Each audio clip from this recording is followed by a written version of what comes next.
Go ahead and get started.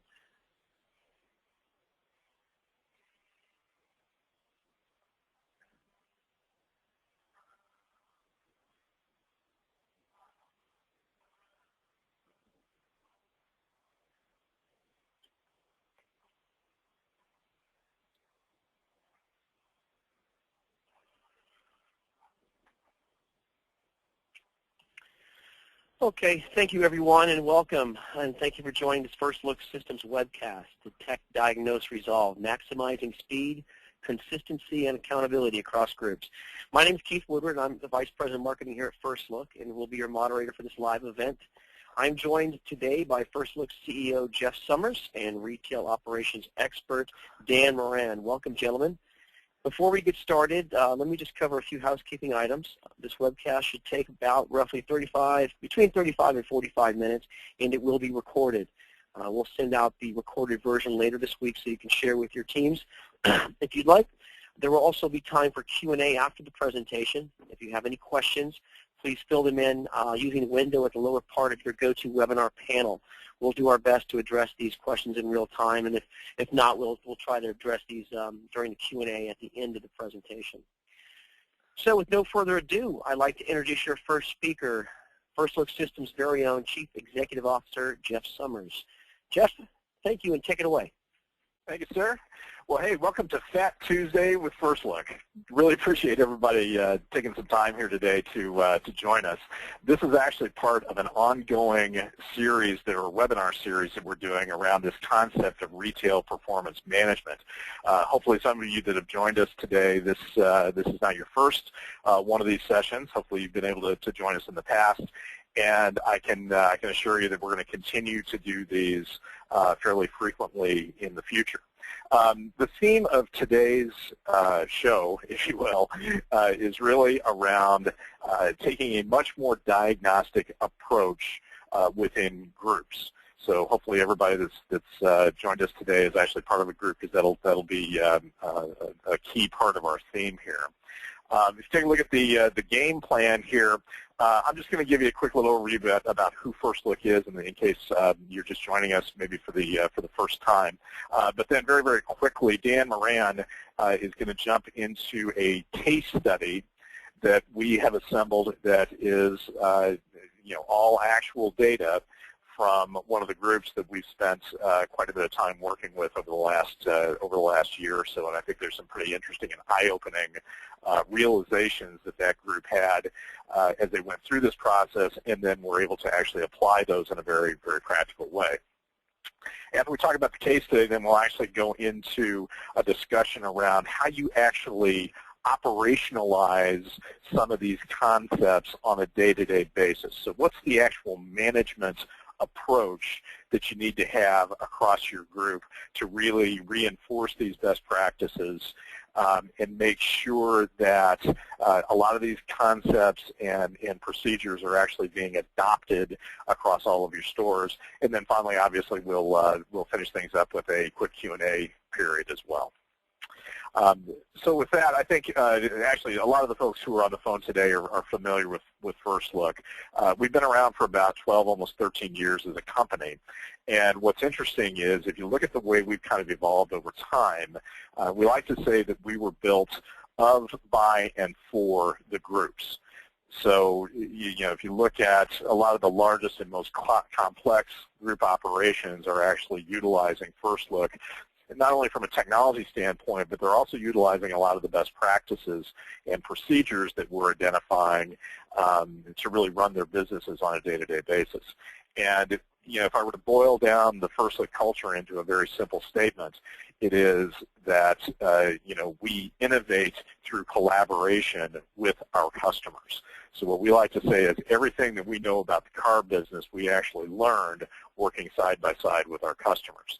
Now, aside from that, though, if you take a look at the folks who actually work for FirstLook, on average, over 60% of the folks that work here actually have over 15 years of automotive retailing experience. Dan Moran is a great great example of that.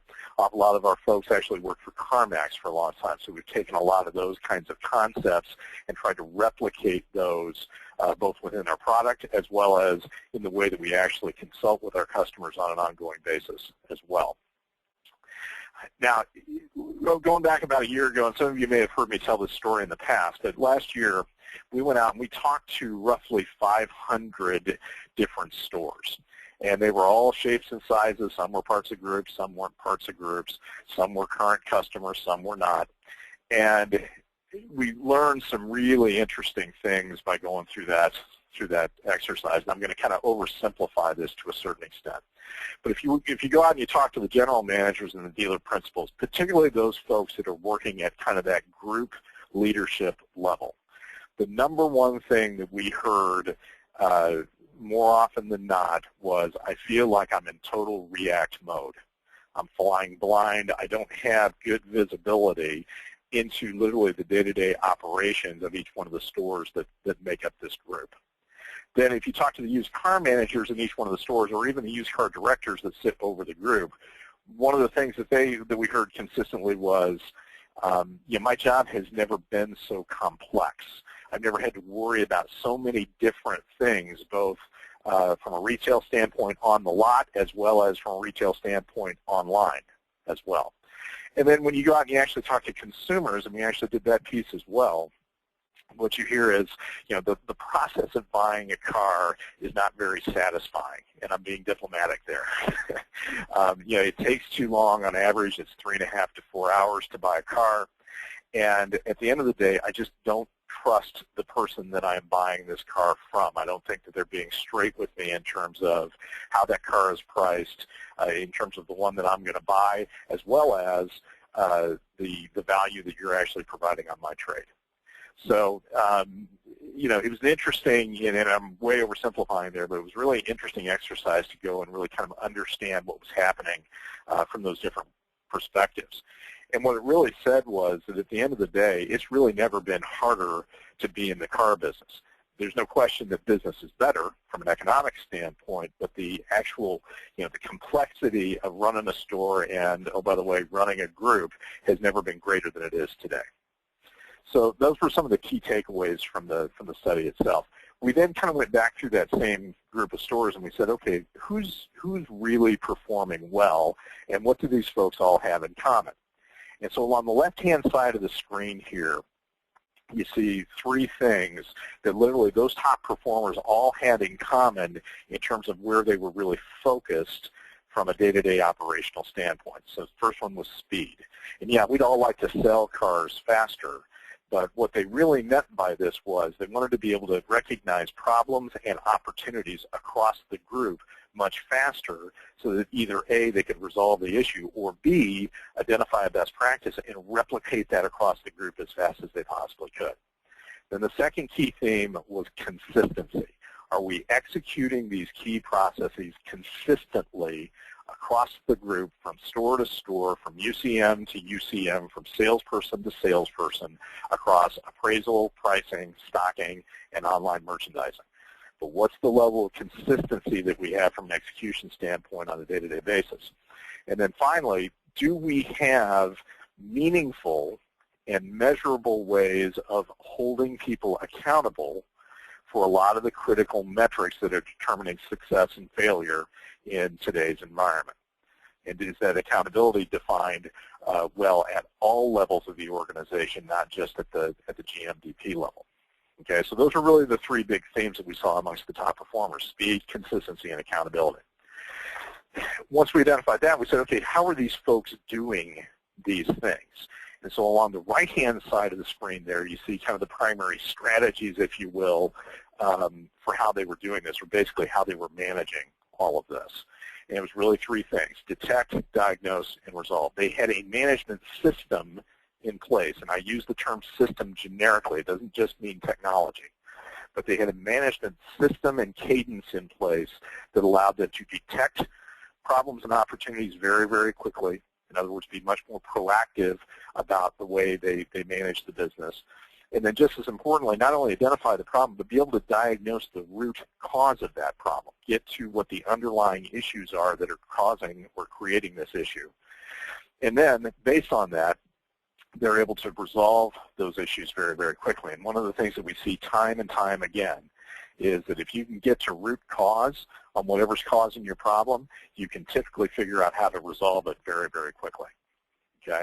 And that's all about having the right kind of mechanisms in place. That once we make those changes, we're actually able to hold people accountable on a day-to-day basis to make sure that those changes are adopted consistently across the entire group.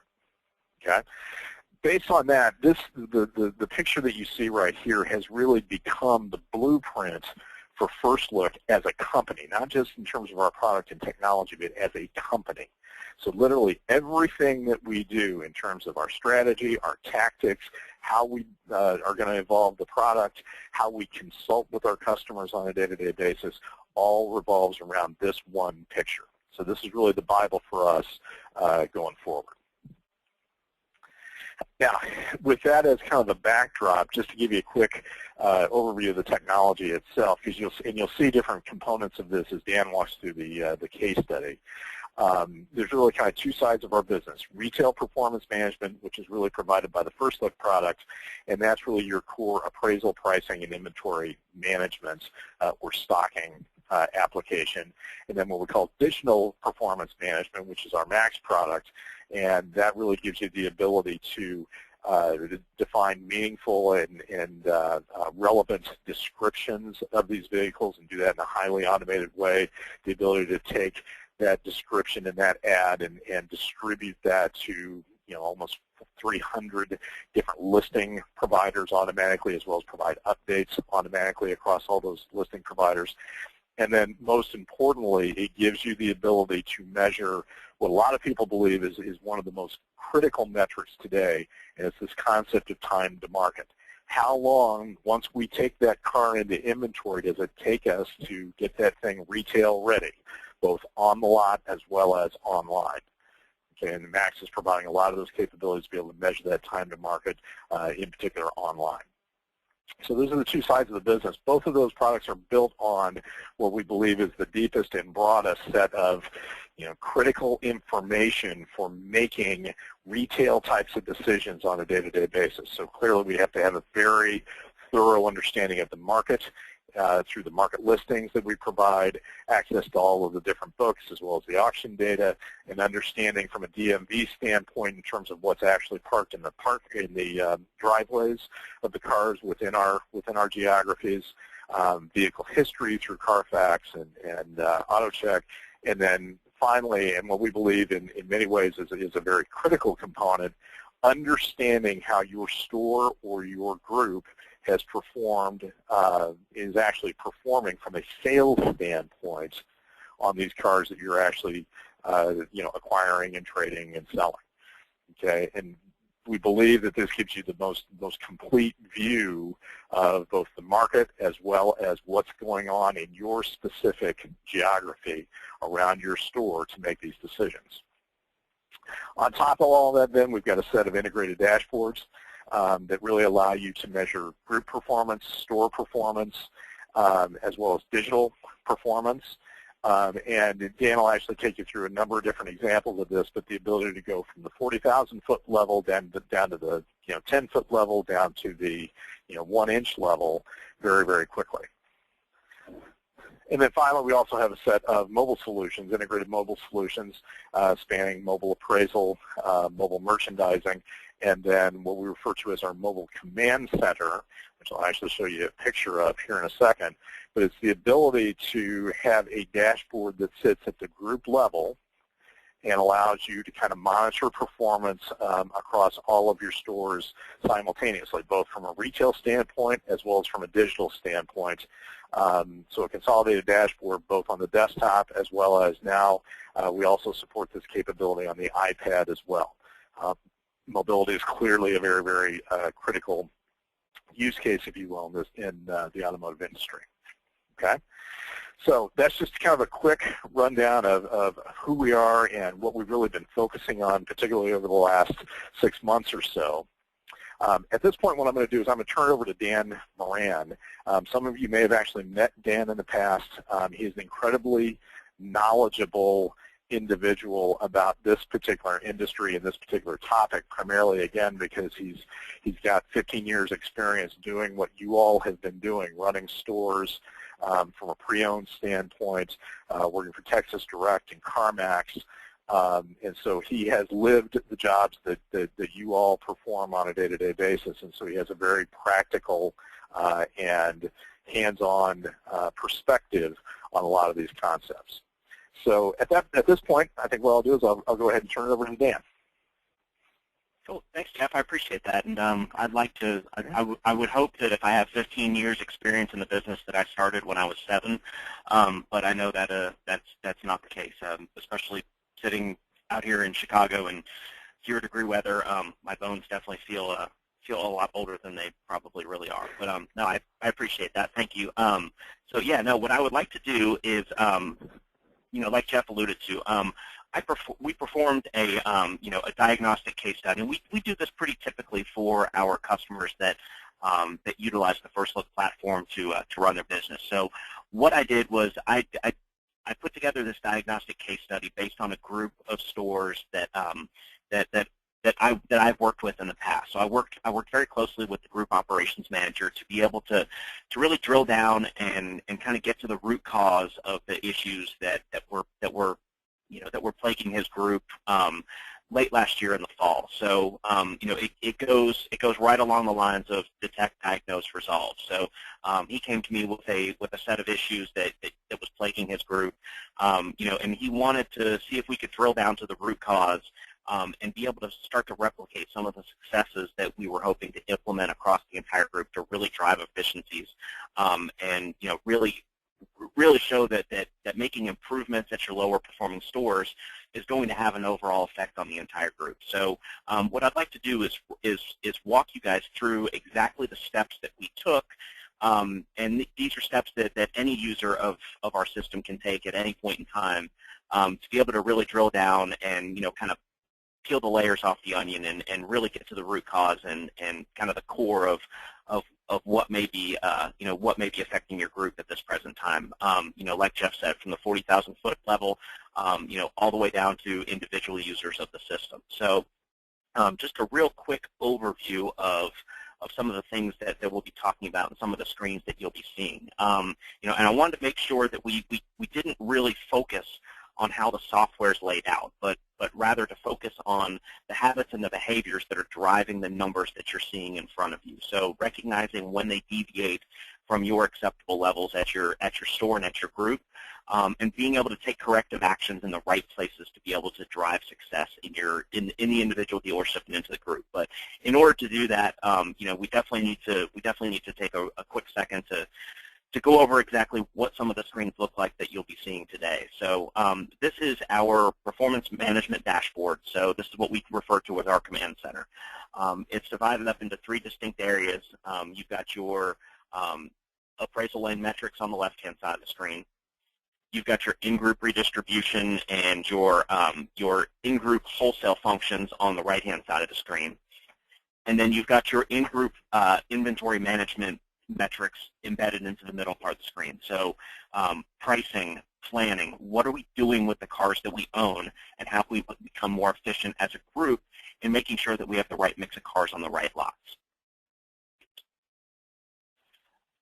On top of that, Jeff also mentioned that we also do track a lot of online analytics, in particular time to market. So as a group and even down to the store, you can identify areas of opportunities within our online reporting dashboard or our online command center. So you can see what is my time to market both by complete ad and days to photo online. So that's been a big topic of conversation within 20 groups over the last couple of years, and we give you some really reliable tools to be able to really drill down and make sure that your processes and your efficiencies on the back end of the reconditioning process are buttoned up, dialed in, and again, you can replicate successes at one dealership all across your entire group. So just a few quick key definitions, because I think dealers in general, we kind of speak our own language a lot of times. But as as a company, we definitely have a different way of looking at a lot of the metrics and a lot of the numbers that drive success within dealership groups. So just real quick, some terms that we're probably going to be throwing out there and how they relate to your dealership, your group, and success in the industry overall. So the first one is what we call retail sales efficiency. So it's your ability to turn a piece of inventory on your used car lot within the first 60 days of ownership. So it's a good catch-all metric. It really helps you identify and drive overall efficiencies within your used car department, because let's be honest, the only time you're ever going to see any gross on a car is when you sell the car within the first 60 days of ownership. And typically speaking, 60 days is when dealers try to turn their car from retail into wholesale anyway. So that's the term that we have for selling a car within the first 60 days. So retail sales efficiency. Immediate wholesale. Again, we do things a little bit differently in FirstLook in that we divide up your wholesale profit and loss by immediate wholesale. So when you sell a car within the first 30 days of ownership in a wholesale status, and then aged wholesale. So if you sell a car in a wholesale status over 30 days old. So typically speaking, these aged wholesale cars are what we would refer to as retail failures or strikeouts. So it gives you a good place to start when you're looking at drilling in at how effective is our pricing strategy, how well are we merchandising these cars, and how effective is our wholesale disposition strategy as it relates to the cars that age on my lot. So we differentiate those immediate wholesale and those aged wholesale into two distinct buckets. The fourth piece is what we call true average gross, or what am I ringing the cash register every time a car leaves my lot. So if I sell a retail car and my average gross is, say, $1,500, what am I ringing the cash register when I work into my immediate wholesale profit and loss and that aged wholesale profit and loss for those retail strikeouts? How is that affecting my bottom line, and how is that affecting my ability to free up capital for my dealership and my dealership group? And the last piece, like we just kind of touched on a minute ago, time to market.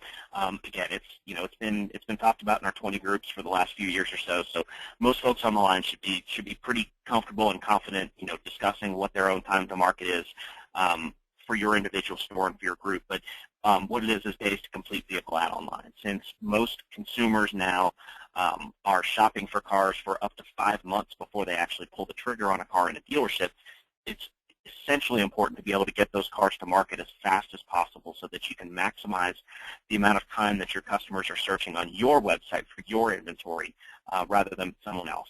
The last numbers that I saw was that the average consumer visits 1.3 dealerships in person now by the time they actually go in to buy a vehicle. So if they're not buying it from you, they're buying it from the next person that they walk into 30% of the time.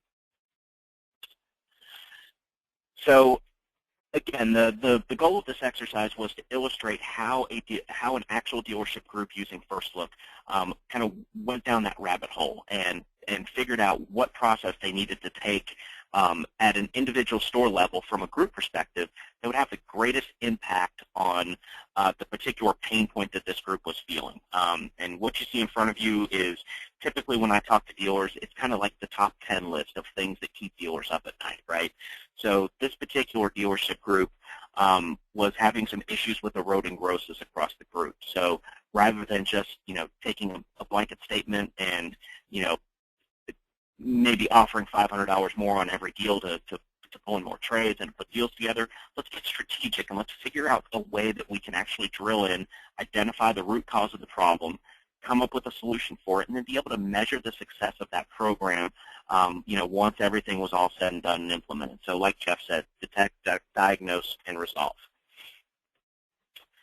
So again, the command center dashboard that we talked about earlier, and this is everything that you're going to see are actual screen grabs from this group as we were working through this diagnostic exercise. So everything that you see, not only will we be able to follow the path that this dealer took to be able to identify what was causing their eroding gross issue, but I'll also show you the successes that they were able to see as well in real dollar amounts. So this is the dashboard from that dealership group. So so what I wanted to do was walk you through step by step exactly what we did. So the first place that we went to was what we call the behind the numbers section. So again, this is going to give that true average gross profit number that we just talked about. So what am I ringing the cash register with each and every time a car leaves off of my lot.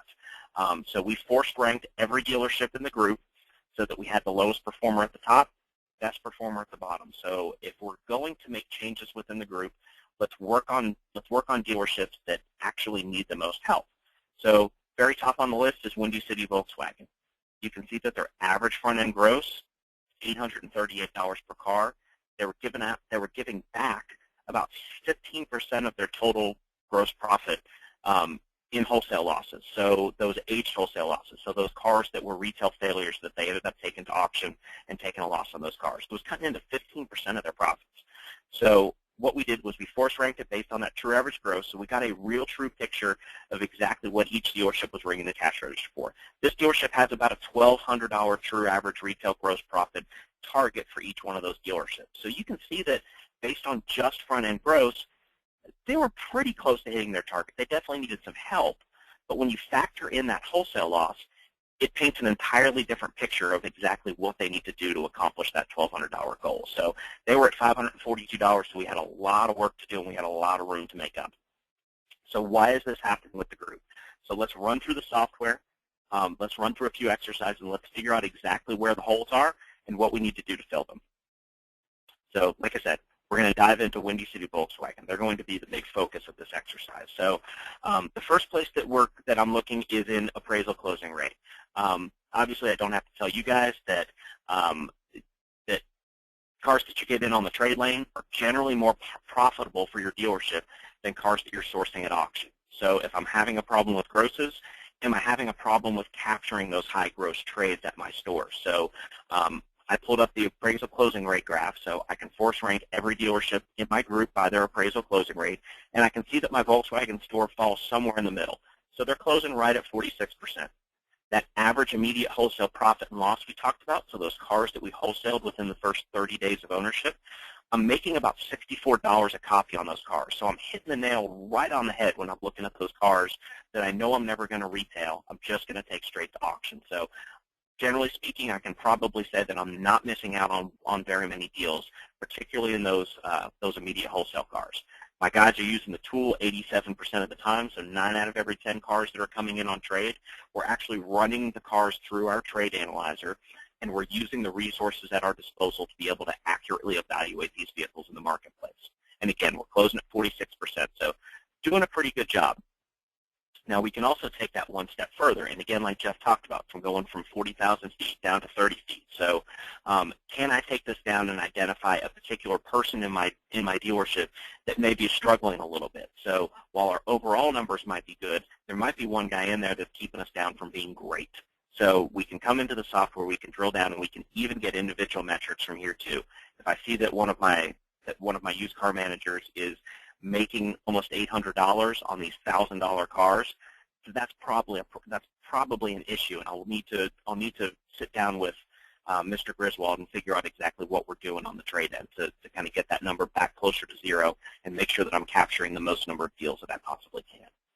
So going into the appraisal tool, every car that you run through our trade analyzer will be cross-checked with a set of metrics to determine the potential profitability of this car at that particular store. So if I am struggling a little bit in the trade lanes, maybe I can be a little bit more strategic in the cars that I'm sourcing. So if I'm looking at a car that, typically speaking, is what we call a green light car for you, so it's a car that, based on your store's sales history, has indicated that it has been successful for your store in the past, we're able to give you those analytics and those metrics embedded directly into the appraisal. So if I'm understocked in this car and I make an average of $2,000 a copy on it every time I get one in my doors, maybe this is a car I can afford to be a little bit more aggressive on and close even more deals than I had been. If this car doesn't work for your store based on those metrics, if you're part of a group, we can also give you recommended stores that maybe this car traditionally is a little bit more successful at. So if I did need to get a little bit more aggressive number on this car, it gives me a shopping list of stores within my group that might have a little bit better success with this vehicle. I can call it around to those stores and see if I can potentially put a deal together between one of my other stores and still get the retail sale out of the deal. All these great analytics and these great tools are also available on our mobile app. So whether you're in the lane, you're on the service drive, or you're at the auction, you'll be able to get all these great analytics, you know, at just the, with the swipe of a finger on your iPhone or Android. So you'll be able to get all that great information like auction data, books, store, the comparable listings within my marketplace, and vehicle history reports right at your fingertips. Okay, so we ruled out the trade lanes as a potential source for the eroding gross for this particular dealership in this group, for that Volkswagen store. So let's take a look at the cars that we've been selling at our dealership and see if we can figure out exactly where that hole is coming from. So I had the store access their inventory manager. So what this simply is a list of your top selling by volume, most profitable, and fastest selling cars by turn at your particular dealership over a given time period. In this case, we pulled the last 26 weeks, or the last 13 weeks. So I'm able to go in and I'm able to see which cars are the most profitable for me at this dealership by gross. Am I doing a good job at keeping these cars on my lot at any given point in time? And I can see for this dealership that, yeah, my top grossing cars, I do a pretty good job of making sure that I have them on my lot at all times. Same for my fastest selling cars. With the exception of the Ford Mustang Coupe, I do a pretty good job of making sure that I keep cars that turn quickly on my lot and still afford me some gross. So where's the snake in the grass? The snake in the grass is right here under volume. And my number 2 volume car, so the car that is contributing to my gross profits, the second highest contributor to my gross profits, I lose $84 every time I send one of those cars on my lot. So as a Volkswagen dealer, can I afford to not stock Passats on my lot? Absolutely not. I still have to have that car because of the sign out front of my dealership. But what I can do is I can be more strategic in the cars that I'm buying for Volkswagen Passat. So we can take that one step further. So let's take a look at how we perform with Passats based on year, based on trim, based on price range, and based on color analysis, and see if we can make any correlation between any one of those 4 categories and my overall gross profit on vehicles. So taking a look at the year analysis, I can see that easily my highest volume year is 2013s, and I only make $98 a piece on them. I do a little bit worse on the other years, but still, that's my bread and butter as far as volume goes. So I've got to keep 2013s on my lot. I've just got to become a little bit more strategic with them. As far as color goes, there's some insights there, but obviously we can't be too particular about color. If we have the option between white or silver, maybe we pick white every time. But at least it gives my buyer going to auction, if he's going to a Volkswagen sale, at least it gives him some options of cars to be looking at. As far as price range goes, I know that if I'm keeping it under that unit cost under 20 grand, or right between $18,000 and $21,000, I've been pretty successful with those cars. So if you think about it from a price point perspective, if I'm pricing these cars at $19,900 or less, I probably have a better than average chance of selling them at my dealership. So again, the snake in the grass, let's take it down and let's look at trim. So as far as how successful I am with these cars based on my trim, I can see that the only car that I have overwhelming success with are SEs with a sunroof. So if my message to my buyers and my message to my used car managers is that if it's a Passat without a sunroof, please back up a little bit on it. If it happens to have a sunroof, you know what, maybe this is a car I can be a little bit more aggressive with because I've got proven store history at my dealership that tells me that's the sweet spot for this car. So as far as the inventory that I'm stocking, I've just become a lot more strategic about it, and you know what? I can bid and buy right from FirstLook. So I can identify those Volkswagen Passats with the sunroof. I can do an appraisal of the car with just one click of the mouse, pull up all my analytics right in front of me, and I can click bid and buy on online auctions such as OBE, OpenLane, Smart Auction, any number of places that I normally bid and buy cars. So is there some opportunity as far as stocking and what cars I'm pulling into my inventory? Absolutely. So let's get a little bit more strategic in what we're doing off-site. So the third piece that I pulled up is how are we doing on pricing? Is my pricing strategy that I'm implementing at my dealership, is it having any effect on how I'm able to capture gross on some of these cars? So the report that I pulled up is our retail inventory sales analysis report. And what this does is this breaks up your gross profit by days in stock based on proven metrics that, guys like Hendrick, guys like Penske, guys like Lithia, they use these specific metrics to determine the success rate of their dealership. So did I retail the car in under 30 days, what we call sweet spot sales? That 30 to 59-day range, that retail sales efficiency that we talked about earlier. That's going to give me a good indication of exactly what my transition strategy is with these cars as they age on my lot. Third piece is retailed 60-plus days. So what am I doing with these cars when I'm in liquidation strategy? So how am I getting them off my lot? And then aged wholesale, those retail failures. So when I sell a car wholesale that's been on my lot for more than 30 days, how is it affecting my bottom line, and how is it diminishing my grosses? So what are we learning from this exercise? The fact that when I have a car between 0 and 60 days, the difference between 0 to 30 days and 30 to 60 days is very, very small. So what this is telling me is that my pricing strategy may not be working. I may not be repricing and reevaluating these cars' position within the marketplace very effectively as the cars age through my system. So second piece is, once this car hits 60 days, am I just dropping my pants hoping for the best and sending this car on its way? Or am I a little bit more strategic in how I'm marking these cars down as they age?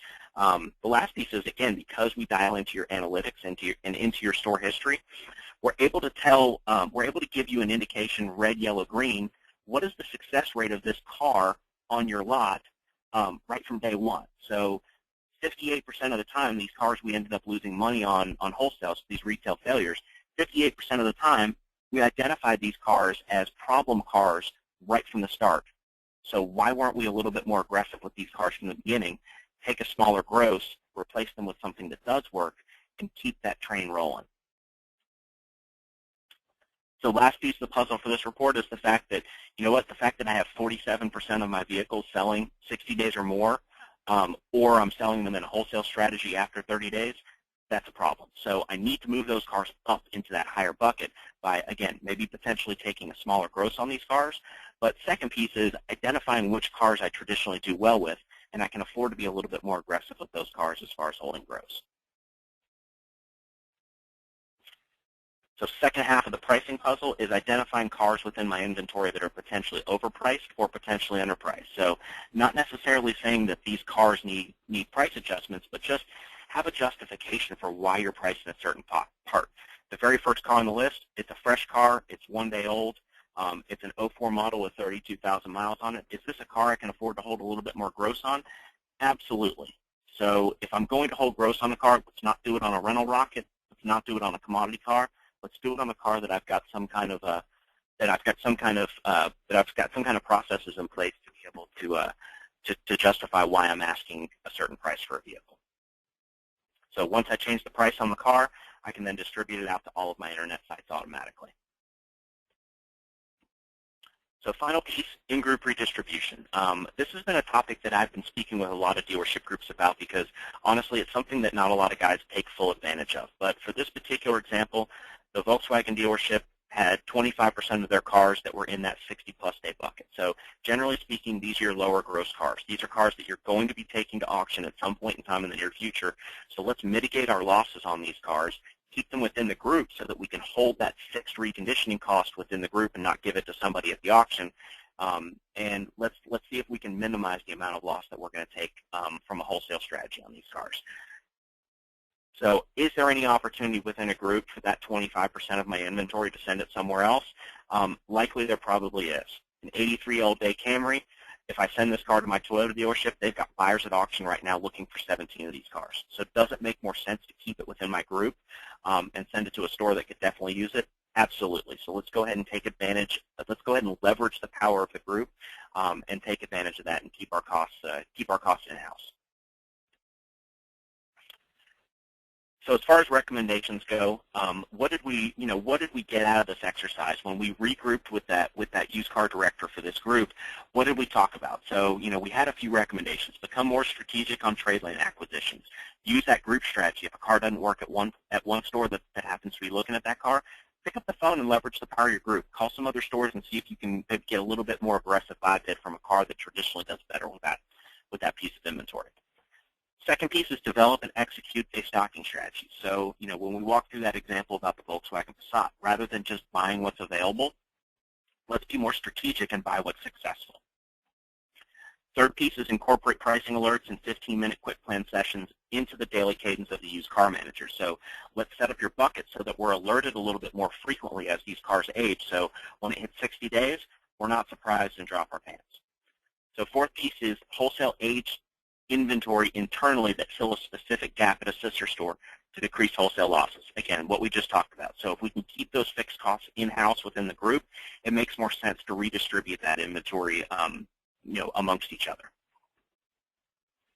So what's all this great information without knowing exactly how it impacted the business once we implemented these changes and put it into practice? This screen is, again, from October of last year, but this is that very first screen that we looked at, that Drive Your Numbers report that showed this particular store's cash flow for their front-end grosses. So true average retail gross profit, again, of $542. So February 2014, I took this screenshot, just a couple weeks ago, and this is the improvement that was made over the last quarter. So, not only did they have a 12% reduction in their wholesale give back, but they also improved their front-end grosses by 62%, and they over doubled their true average retail gross profit just by doing those four key things that we talked about on the previous screen. So being more strategic in the trade lane with the cars they're sourcing and keeping some of those costs internally definitely help their true average gross profit and help drive that number upward.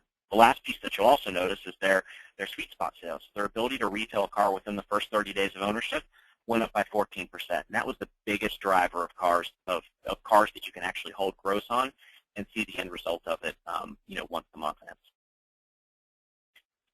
So how do we operationalize these things? Jeff earlier talked about speed, consistency, accountability, on the management side, and then the ability to use the software to detect, diagnose, and resolve issues within the dealership. So what we've developed is a daily, weekly, and monthly cadence based around the four key portions of our software system. So appraisals, pricing, stocking, and online merchandising, which we talked about the time to market report. So having a roadmap and having a daily, weekly, and monthly drumbeat of exactly what we need to accomplish, exactly what reports we need to look at, and exactly what industry metrics we need to be monitoring daily, weekly, and monthly to be able to drive successes within our individual stores and repeat those successes across our group.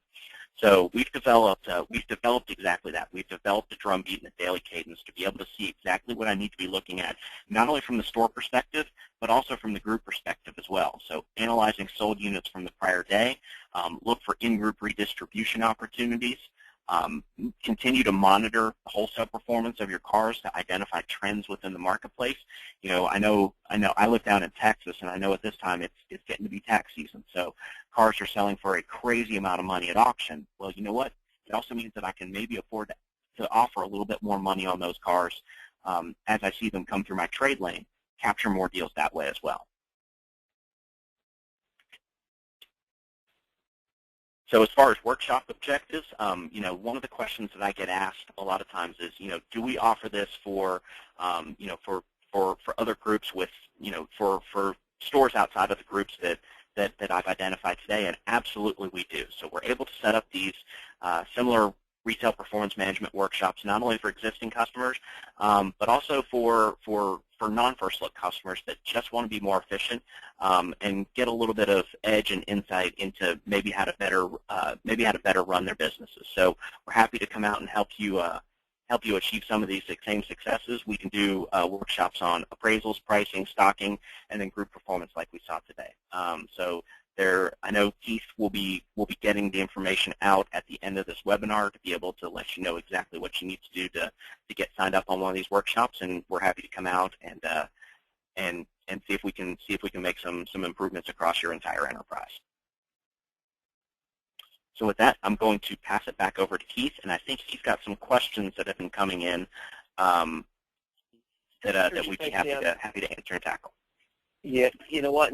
Great job, Van. We're just coming up to the 45-minute mark, so we really just have time for about 2 questions. The one that really kind of been kicking up a lot, Dan, I'd like you to address is, one question came is, what is your recommendation on how to best set up an internal redistribution or auction in our group?